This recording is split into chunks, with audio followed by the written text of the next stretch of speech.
का जो energy level है वो का उस कम या ज्यादा होगा, वो ये डिसाइड करेगा कि ये सिस्टम स्टेबल है या अनस्टेबल है। ठीक है, तो बेंजीन के केस में इस तरह है कि वो सारे जो इलेक्ट्रॉन्स हैं वो पेड हैं और वो लोअर एनर्जी में होते हैं। लोअर एनर्जी में होने की वजह से ये एरोमेटिक सिस्टम जो है ये हमने कहते हैं कि they are thermodynamically more stable, जबकि जो एंटी एरोमेटिक सिस्टम है जब उनमें जो है वो आप बनाते हैं डिस्ट्रीब्यूशन करते हैं इलेक्ट्रॉन्स की, तो उनका जो स्टेट्स एनर्जी स्टेट्स हैं वो एरोमेटिक सिस्टम की बजाय हाई एनर्जी होती है। हाई एनर्जी होने की वजह से वो अनस्टेबल है। पेयरिंग अनपेयरिंग के अलावा जो फैक्टर जो इसको एक्सप्लेन करता है वो है इनका एनर्जी स्टेट्स, इनका अपना एनर्जी लेवल क्या है। एनर्जी लेवल्स इनके जो है वो हाई होते हैं। ठीक है, तो इसलिए जो है वो आप ये जो कहते हैं, अगर आप साइक्लोब्यूटाडाइइनाइल एनाइन जनरेट करने की कोशिश करें तो साइक्लोब्यूटाडाइइनाइल जैसे ही किसी एसिडिक या बेसिक मीडियम में आता है वो फौरन डिकम्पोज हो जाता है। इवन अगर उससे कुछ लाइट भी मिले तो वो पॉलीमराइज हो जाता है। ठीक है, डाइमर बन जाएगी, तो वो इसलिए वहां ये रिएक्शन करना मुश्किल होता है।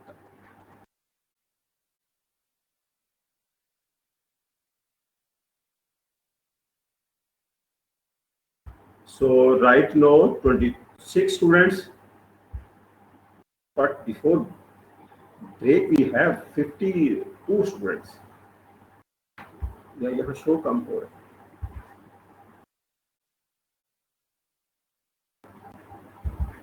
Where is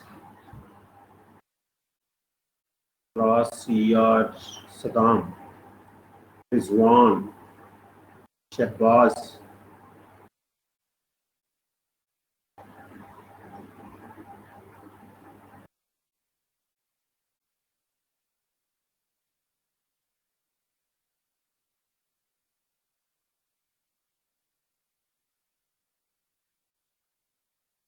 यहाँ तो कम शो हो रहा है।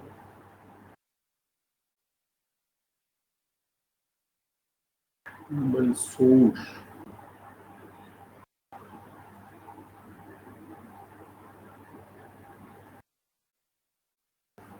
structures of aromatic compounds, aromatic hydrocarbons, their structure, their aromatic characters, or their stability and delocalization of these electrons.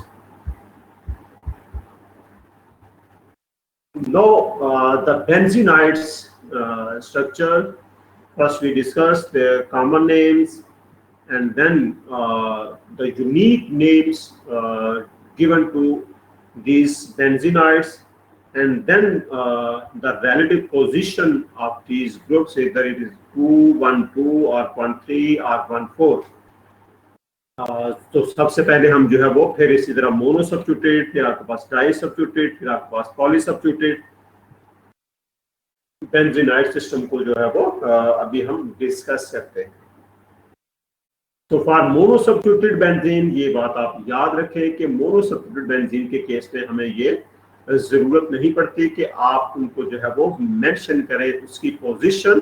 क्यों? क्योंकि सारी की सारी जो कार्बन्स हैं बेंजीन की वो इक्विवेलेंट हैं, तो इसलिए जो है वो मोनो सब्स्टिट्यूट के केस में आपको there is no need to mention the position of the substituent. जैसे कि अभी अगर आप ये कहें कि this is one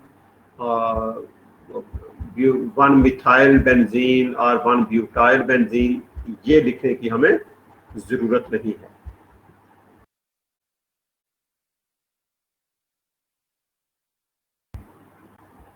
Anyhow, let's start. So these are some well-known common names to these compounds. For example, here we have salicylaldehyde. So this is related to this compound, which is acid. So it is salicylic acid, it's salicylaldehyde. So this is trihydroxy benzene, common name, chloroglucinol. Okay. So this is methoxy substituted benzoic acid, but this referred as para-anisic acid. So this is methoxyaniline amino group, and here we have methoxy group. So this is referred as para-anisidine. So when you have disubstituted compound, So in case of di or trisubstituted compounds, this position with reference to this one is ortho position, this is meta position, and this is para position. Ortho and para are also referred as 2, 4. Okay, this is also 2, 4. अगर numbering जो है वो अगर यहाँ भी कोई group हो तो ये जो है दोनों पे ortho. It means in case of disubstituted benzene we have 2 ortho position, 2 meta position and 1 para position. So these are 1, 3 meta disubstituted. Say these two groups with relative to each other, they are 1, 3 are meta substituted, also meta substituted. ठीक है. तो यहाँ जो है वो ortho और para इन सारे groups की जो पोजीशंस है दे आर अनऑक्युपाइड. ठीक है, वो वैकेंट है. ये ऑर्थो इन दोनों ग्रुप्स की, इसकी पैरा. इसी तरह this is ortho with reference to these two groups and para with reference to this hydroxyl. Anyhow, so this is salicylic acid. Salicylic acid is a well known compound which is used for the preparation of pain killers. Aspirin की preparation में भी ये use होगा और as such इसकी खुद भी जो है ना वो पेन किलिंग प्रॉपर्टीज हैं, but due to its side effects as such हम सैलिसिलिक एसिड को यूज नहीं करते. ठीक है. So this is methoxy, benzoic acid, para-anisic acid, para-aniside. But if you want to name them compounds according to IUPAC system, तो फिर आपको यहाँ नंबरिंग जो है वो बतानी होगी. तो जब आप नंबर शो करते हैं, वैसे ये पैराडाइज सब्स्टिट्यूटेड सिस्टम है. तो this is 1, 2, 3, 4. So they are 2 methyl groups. So 1, 4 dimethyl benzene. और सिंपली जब आप इसका नाम जो है लिख रहे होते हैं ऑर्थो पैरा के केस में, तो आप लिखते हैं para dimethyl benzene. Okay. So here we have iodo group and chloro group. So you mention this chloro or iodo alphabetically. So chloro is before iodo, so it is 1 chloro, 3 iodo benzene. So here we have nitro group and here we have bromo group. So alphabetically bromo is before nitro, so this is 1 bromo, 3 nitro benzene. ठीक है. अगर आप benzene के case में जो है वो nomenclature कर रहे हैं. So for disubstituted benzene priority is assigned alphabetically. आप alphabetically इनको प्रायोरिटी जो है वो असाइन कर रहे हैं. अभी हम कुछ unique name. So some of these two groups they are present at para with each other, and one their relative position is 1, 4. So methyl group is present here. So suppose numeric start from here. So here you have 1 and then 2 and then 3 and 4. So 1, 4 dimethyl benzene. ठीक है. तो आप इसको paradise substituted benzene भी कहते हैं और 1, 4 भी कहते हैं. अगर ग्रुप्स जो है वो सेम है तो फिर तो जाहिर है इस तरह आप इसको शो करेंगे. But if you have different groups like methyl and ethyl अगर हो, या क्लोरो और आयोडो हो, या ब्रोमो और नाइट्रो हो, तो फिर आप जो है वो इसको अल्फाबेटिकली जो है वो chloro comes first, see and iodo then iodo. So 1 chloro 3 iodo benzene. In case of polysubstituted benzene derivatives numbering start from the group which gives the lower number. कि आपके पास अगर जो है वो ट्राई सब्स्टिट्यूटेड है, 3 सब्स्टिट्यूएंट अटैच है benzene ring पे, तो फिर आपने नंबरिंग किस कार्बन से स्टार्ट करनी है और फिर कैसे आपको उसको नेम देना है, ये समझने के लिए मैंने ये 2 एग्जांपल जहां जो है वो शो की है.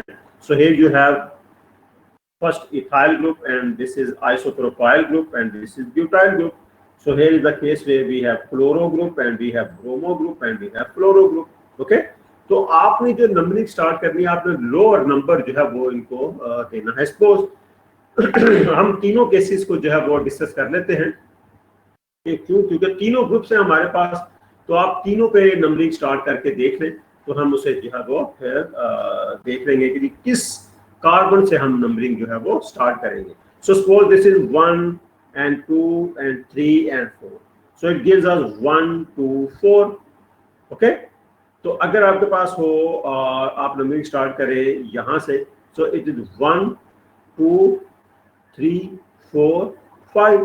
1, 2, 5 ये हायर नंबर होगा 1, 2, 4 से. ठीक है. और अगर आप नंबरिंग स्टार्ट करें ब्यूटाइल से, तो ब्यूटाइल से अगर आप नंबरिंग स्टार्ट करें 1 2 3 4, it is 1 3 4. Again it is higher number as compared to 1 to 4 because this is 1 to 4 and second one is 1 3 4. तो इट मीन्स आपने नंबरिंग स्टार्ट करनी है। यहाँ जो प्रिंसिपल है, जैसा अभी हम थोड़ी देर पहले ऐसे ऑर्गेनिक कंपाउंड्स को डिस्कस कर रहे थे जिनमें डबल और ट्रिपल कोवलेंट बॉन्ड हो, तो डबल और ट्रिपल कोवलेंट बॉन्ड में हमने ये देखा था कि अगर तो दोनों की पोजीशन सेम है तो आपने डबल बॉन्ड को लोअर नंबर देना है, और अगर उन दोनों डबल और ट्रिपल बॉन्ड की पोजीशन जो है वो वेरिएबल है तो आपने उस कार्बन से स्टार्ट करना है जो लोअर नंबर दे। अगर लोअर नंबर देते हुए कार्बन कार्बन ट्रिपल बॉन्ड पहले आ जाता तो आपने कार्बन कार्बन ट्रिपल बॉन्ड को प्रेफर करना।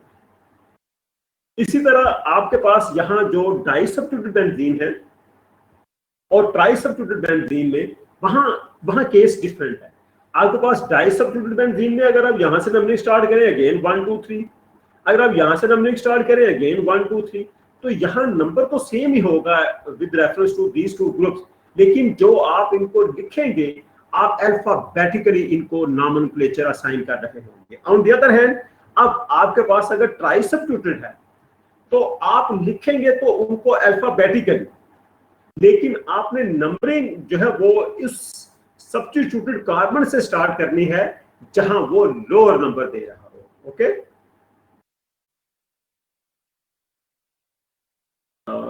just I discussed these two questions from Reach and Ikra. So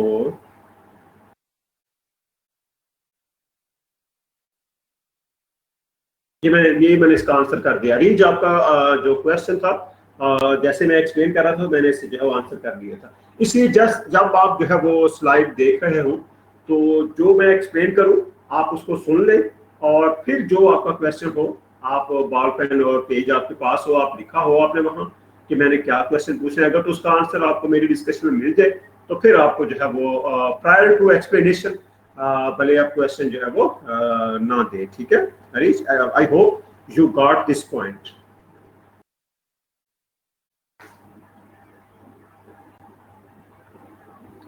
ji Iqra, it's right कि आप ये लिख सकते हैं 1 मिथाइल इथाइल, ठीक है ना, तो ये लिख सकते हैं आइसोप्रोपाइल की जगह आप ये मेंशन कर सकते हैं।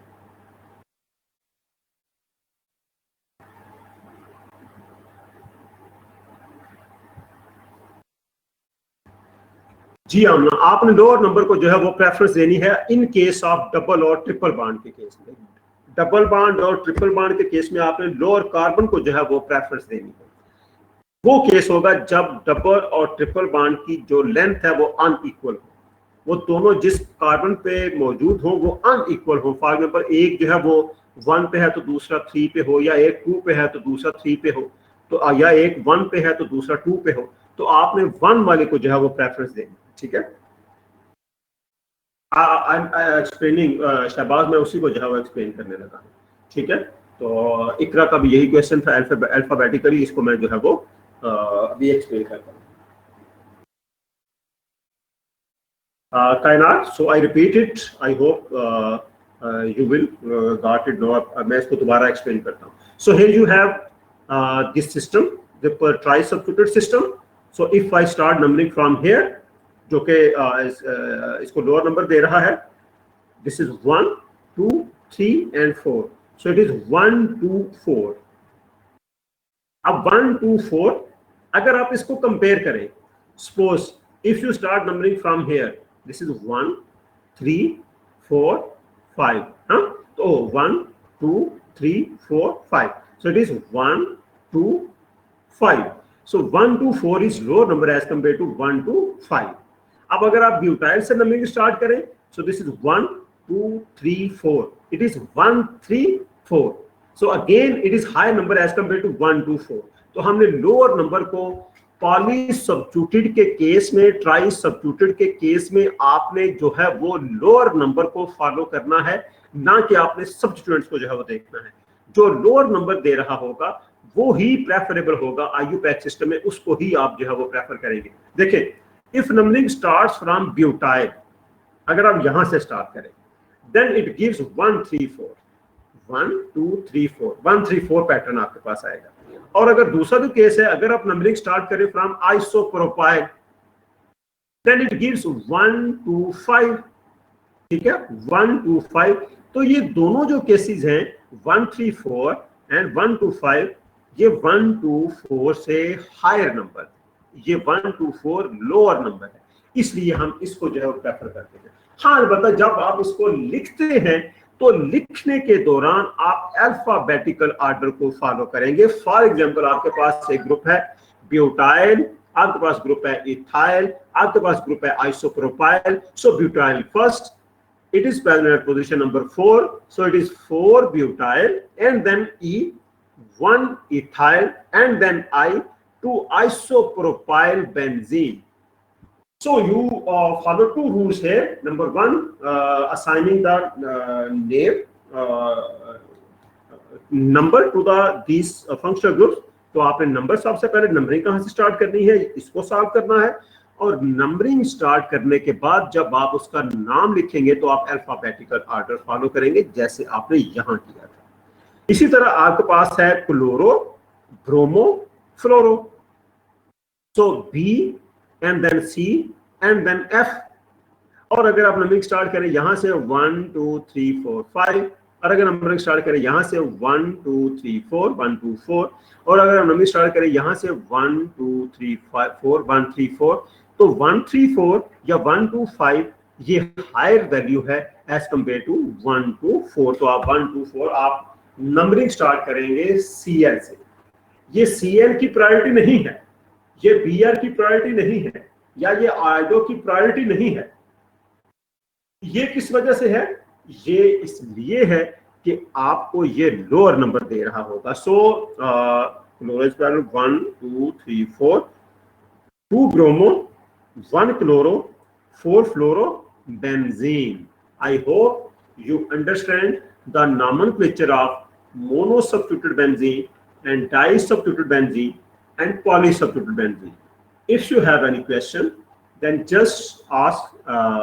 जो भी अभी हमने डिस्कशन की है इससे रिलेटेड अगर आपको कोई प्रॉब्लम है तो वो आप मुझे बता दें। Just to summarise, in case of monosubstituted benzene position mention करना जरूरी नहीं। In case of disubstituted benzene तो आपको पोजीशन आपने मेंशन करनी है, और पोजीशन जब आपने मेंशन करनी है तो आपने जो है वो उनके अल्फाबेटिकल ऑर्डर को जो है वो फॉलो करना है। इन केस ऑफ ट्राइसब्स्टिट्यूटेड बेंजीन तो आपने लिखते हुए तो अल्फाबेटिकल ऑर्डर फॉलो करना है, लेकिन नंबरिंग देते हुए आपने अल्फाबेटिकल ऑर्डर फॉलो नहीं करना, आपने लोअर नंबर रूल को फॉलो करना है।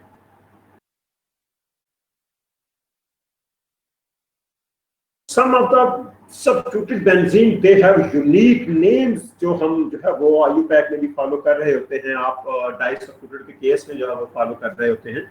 तो उन यूनिक नेम्स को भी आप जो है वो लिख सकते हैं। जैसे अगर जो है वो आपके पास एल्डिहाइड ग्रुप बेंजीन पे हो तो हमने इसे जो है वो जब एल्डिहाइड कीटोन्स की नॉमेनक्लेचर पढ़ी थी तो हमने इसे जो है ना वो बेंजीन कार्बोक्सिल्डिहाइड या कार्बेल्डिहाइड जो है वो पढ़ा, ठीक है। तो इसका जो यूनिक नेम है it is referred as benzaldehyde.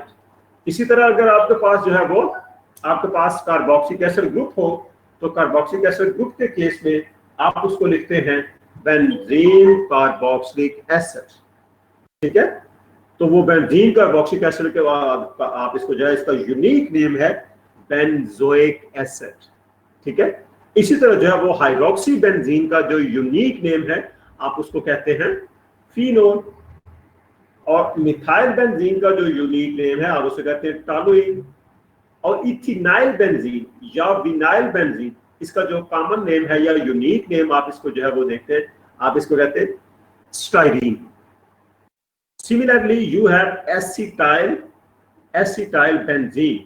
So for acetyl benzene आप इसका जो यूनिक नेम लिखते हैं वो एसिटोफिनोल।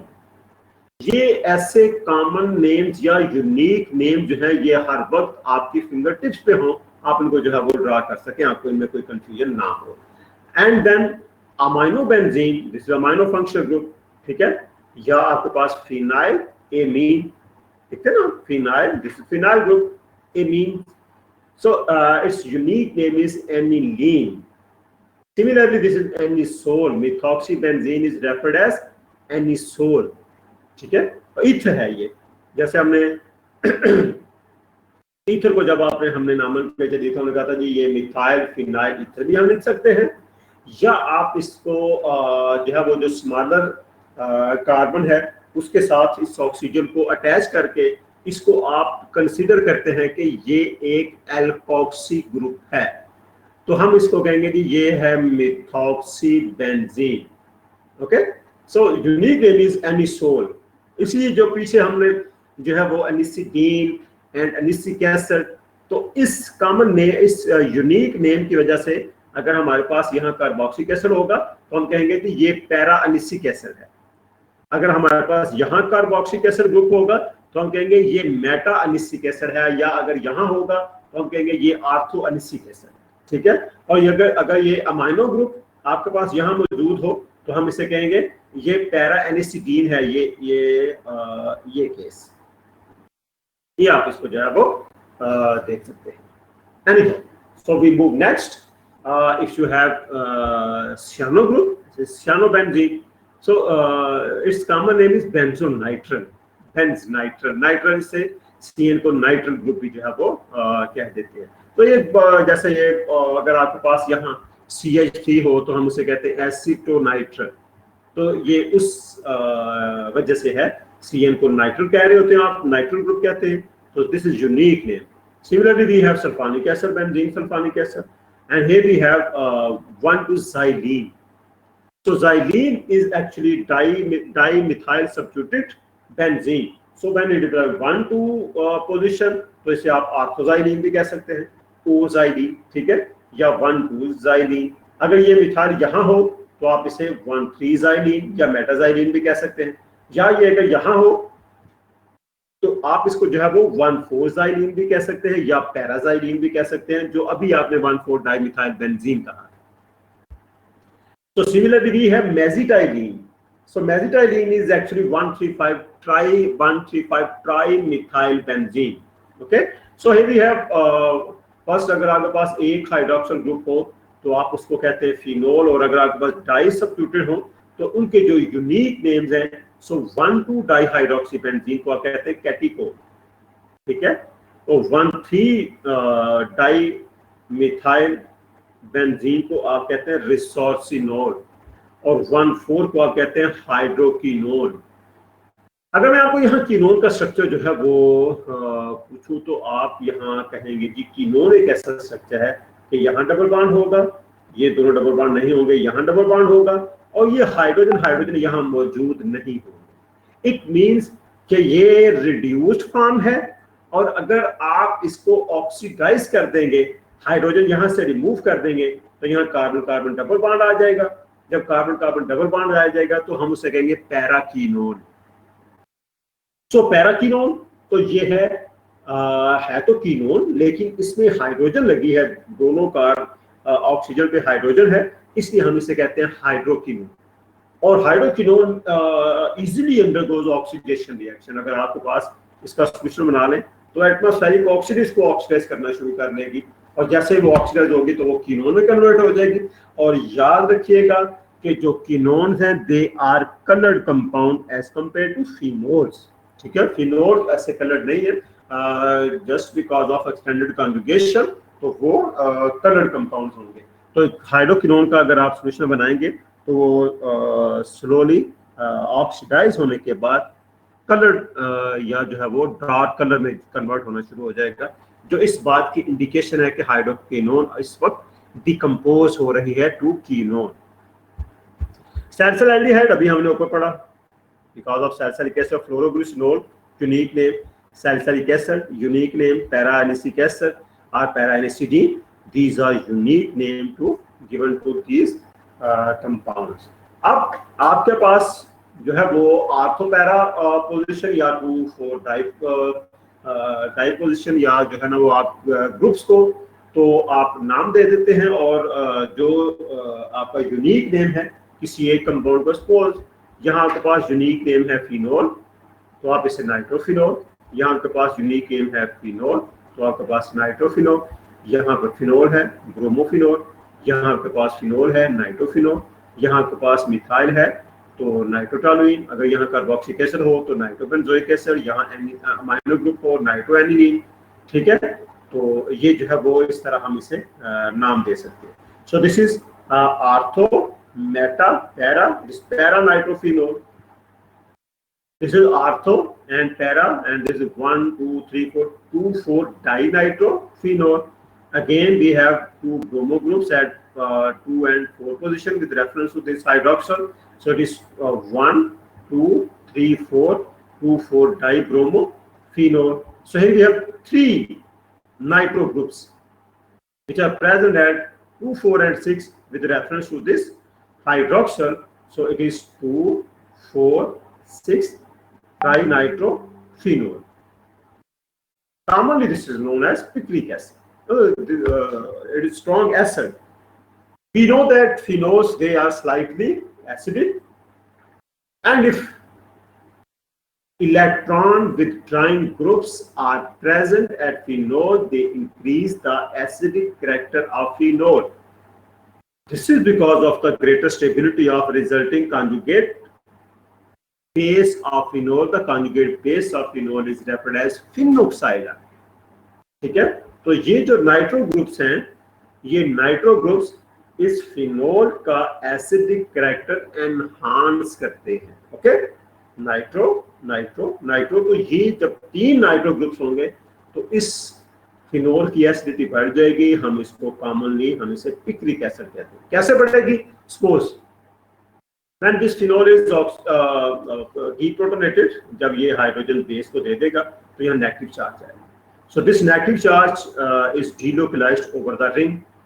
जब वो रिंग पे डीलोकलाइज करेगा तो आपके पास एडिशनल नाइट्रो ग्रुप है जो कि उस नेगेटिव चार्ज को अकोमोडेट कर सकता है because of its electron withdrawing effect.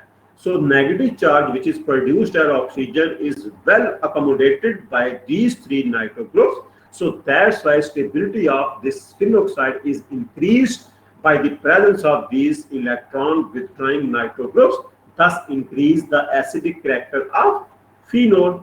So here we have 2 4 6 trinitrotoluene.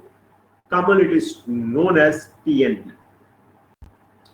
So there are 2 different cases in which phenyl, this aromatic system, they are considered as substituent. So here we have the case where complex groups are present, then benzene is treated as substituent. क्योंकि अगर आपने इसको नाम देना है तो यहाँ आपके पास मिथाइल है, यहाँ आपके पास मिथाइल है, ये आपके पास मिथाइल है, तो आप अगर इसे रिंग दे तो ये बड़ा कॉम्प्लिकेटेड सा जो है ना एक आपके पास एक ग्रुप है, तो आप इसको उस तरह नाम देने की बजाय आप इसे नंबरिंग कर दो 1 2 3 4 5 6। सो 6 carbon, so 6 carbon is mean hexyl group और ये 2 कार्बन, तो ये एक कॉम्प्लिकेटेड सिस्टम। तो ऐसे सिस्टम को आप नाम देने की बजाय आप इस बेंजीन को एज अ सब्स्टिट्यूएंट कंसीडर करें। तो जब आप इस बेंजीन को सब्स्टिट्यूएंट कंसीडर करते हैं तो आप इसे कहते हैं फिनाइल। सो फिनाइल इज ये फिनाइल रेडिकल आप समझे कि ये जब आप बेंजीन को एज अ सब्स्टिट्यूएंट कंसीडर करते हैं तो वो से आप कहते हैं फिनाइल। और अगर बेंजीन के साथ CH2 अटैच तो फिर आप याद रखिएगा ऐसे सिस्टम को हम कहते हैं बेंजाइल सिस्टम। बेंजाइल, इसलिए मैंने साथ ये साथ लिख दिया है कि अगर बेंजीन के साथ C double bond O group हो, ये कोई ग्रुप लगा हो इसके साथ, तो हम इसे कहते हैं बेंजोइल सिस्टम। ये CH3 नहीं है अभी, ठीक है, ये ग्रुप है, यहाँ कोई लगेगा। तो this is benzoyl and this is benzyl. This simple जब अनसब्स्टिट्यूटेड बेंजीन हो तो हम इसको कहते हैं फिनाइल। सो जब आप इसे नेम करेंगे तो दिस इज 1 2 2 पे फिनाइल, 3 और 4 पे dimethyl. So M comes first as compared to P. So this is 3 4 dimethyl 2 phenyl hexane। आप उसको जो है वो बेंजीन को अब आपने एज अ सब्स्टिट्यूएंट कंसीडर करके नाम दे दिया। So aromatic compounds are specially stabilized by resonance. Thus, frequently present in nature, ये मैंने शुरू में भी जब हम डिस्कस कर रहे थे साइक्लिक कंपाउंड्स, तो मैंने आपसे ये शेयर किया था कि आपके पास cycloalkanes, they have different stability because of different ring size, because of different ring strain, because of different angle strain, because of different stability. So 5 and 6 membered rings, they are more stable as compared to 3-4 membered ring and as compared to higher rings. That's why they are commonly present in the nature in many organic compounds. So that's why they are known as common rings. And 3 and 4 membered ring, they are known as small rings. And high rings, due to hydrogen eclipsing, again they are unstable. Okay, तो आप देख सकते हैं methyl salicylate, ये इसको winter green oil भी जो है वो कहते हैं, जो आप विंटोजिनो क्रीम है उसमें आप इसको यूज करते हैं as a pain killer.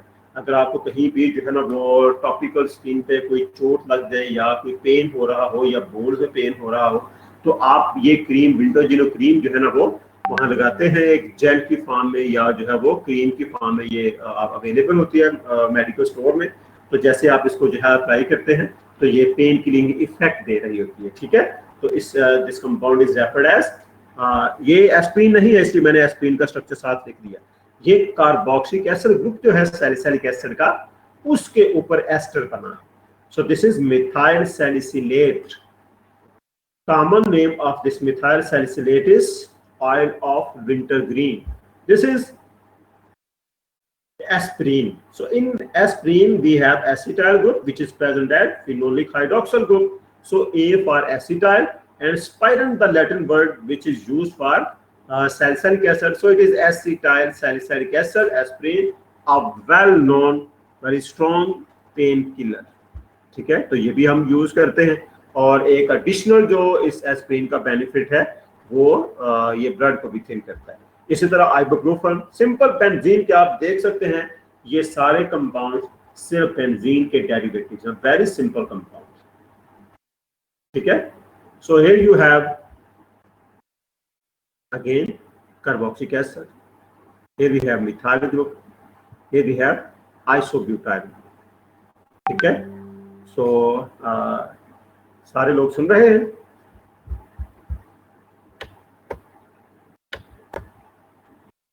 Shahbaz, are hearing me? Rizwan, Shahbaz? Yes sir, आपकी आवाज आ रही है। जी, मैंने कहा कहीं सो ना गए हो, मैं चेक करूं तो टाइप करें। यहाँ मैं आपको ये बताना चाह रहा था कि अब आप यहाँ देख सकते हैं। So here we have 4 carbon group. ठीक है, तो अब 4 कार्बन ग्रुप्स तो है but CH2 is attached with benzene, तो या ये एन-ब्यूटाइल भी नहीं है, ब्रांचेस है, और ये सेकेंडरी ग्रुप भी नहीं है क्योंकि CH2 यहाँ अटैच है, तो ये है आइसोब्यूटाइल ग्रुप। ये शुरू में अगर आपको याद हो तो मैंने आपसे डिस्कस किया था कि ये आपके पास आइसोब्यूटाइल ग्रुप है। और अगर ये मिथाइल ग्रुप, शाबाश, अगर ये मिथाइल ग्रुप यहां मौजूद हो तो फिर ये, ठीक है। अब अगर आप देखें तो ये जो एसिड है ये ऐसे लग रहा है एसिटिक एसिड, ठीक है, तो इसका नाम है आइबोप्रोफेन। आपने ये मेडिसिन जो है वो ली होगी कभी, जो है वो अमूमन ये बोन्स में पेन हो रहा हो या फीवर हो और उस फीवर के साथ जो है ना वो आपकी बॉडी में पेन हो रहा हो, तो उस केस में आप ये प्रूफन की टैबलेट यूज करते हैं, जो कि जिसका जो एक्टिव इंग्रेडिएंट है वो आइबोप्रोफेन है। और ये आइबो का जो वर्ड है ये इसीलिए इसको दिया गया क्योंकि यहाँ आइसोब्यूटाइल ग्रुप है, IBU, आइसोब्यूटाइल, ठीक है, आइबोप्रोफेन।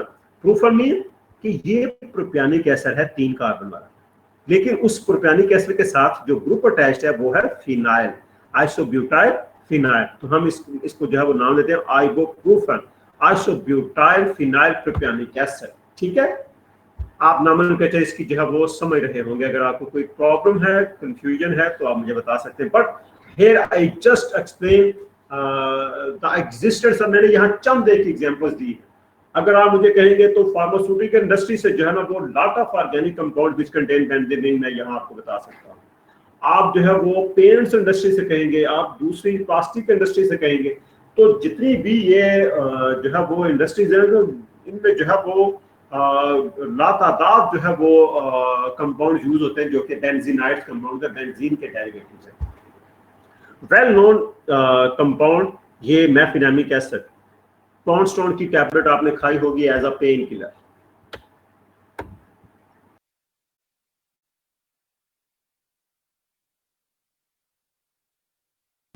सो कॉर्नस्टोन ये टैबलेट है। ये भी जब विंटर में कभी फीवर हो या कोई जो है वो आपको थ्रोट इन्फेक्शन हो तो उसमें जो है ना वो एंटीबायोटिक के साथ ये पेन किलर दी जाती है। कॉर्नस्टोन की टैबलेट आपने शायद खाई हो कभी। So this is diclofenac, diclofenac also a powerful pain killer. Saddam, no voice, why? बाकी लोग सुन पा रहे हैं, उसामा एंड अदर? सदाम अपना यस सर। कनेक्शन जो है वो ठीक करें। ओके, बाकी सब लोग जो है वो सुन पा रहे हैं, तो आप अपना कनेक्शन जरा चेक कर लें। So here I am explaining the existence of these compounds in nature. और ये जो है फ्रीक्वेंटली हम अभी पैरास्टामोल की मैं एग्जांपल दूं, मैंने अभी सिर्फ ये 2-4 कंपाउंड्स लिखे हैं जो बेंजीन के डेरिवेटिव्स हैं, और बहुत से कंपाउंड्स हैं जो बेंजीनाइड्स हैं जो नेचर में एग्जिस्ट करते हैं। जी, our next topic is phenols and nomenclature of phenols. Some of the general properties of phenols. So here we have hydroxybenzene, phenol. Just if you have any question, so type in the text box so that I respond quickly.